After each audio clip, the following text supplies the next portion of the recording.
Mr. President, I rise today in opposition to the deal that the Senate is getting ready to vote on. This is a terrible deal. This deal embodies everything about the Washington establishment that frustrates the American people. This deal kicks the can down the road.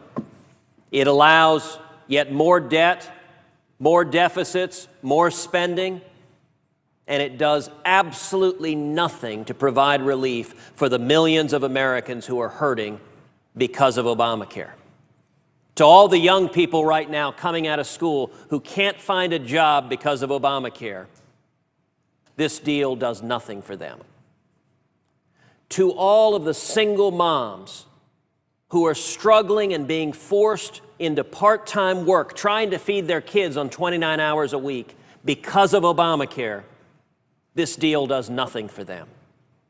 To all of the hardworking families who are right now getting massive premium increases from their health insurance companies and trying to figure out how they're going to make ends meet with health insurance going up 100, 200, 300% because of Obamacare, this deal does nothing for them.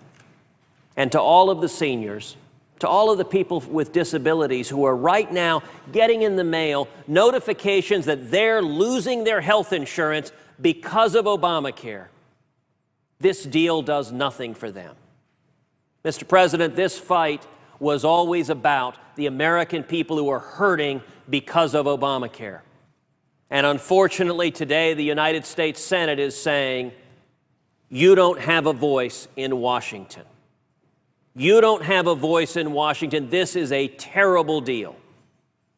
And I urge my colleagues here to oppose it. Now, none of us should be surprised that when the Senate votes, this deal is going to pass. And it's going to pass by a big margin. None of us should be surprised. But, Mr. President, the outcome could have been different. I would ask you, Mr. President, to imagine a different world. We saw in the last 2 months millions of Americans rise up, sign a national petition, light up the phones to the Capitol, and speak up against the enormous harms Obamacare is visiting upon them. We saw the House of Representatives stand with courage and listen to the American people. Mr. President, I ask you to imagine a world in which Senate Republicans united to support House Republicans.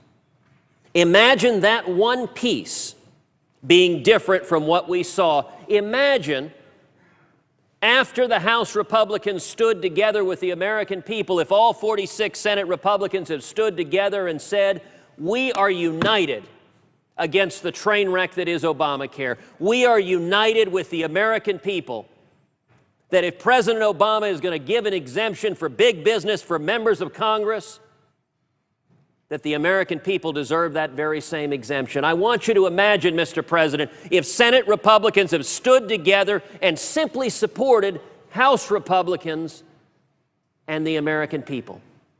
Mr. President, I want you to imagine what would have happened if all 46 Senate Republicans had united and gone together and said, the House of Representatives has passed a bill funding the VA. We should fund the VA, Mr. President. The Senate, the majority leader of the Senate, refused to allow the Senate even to vote to fund the VA.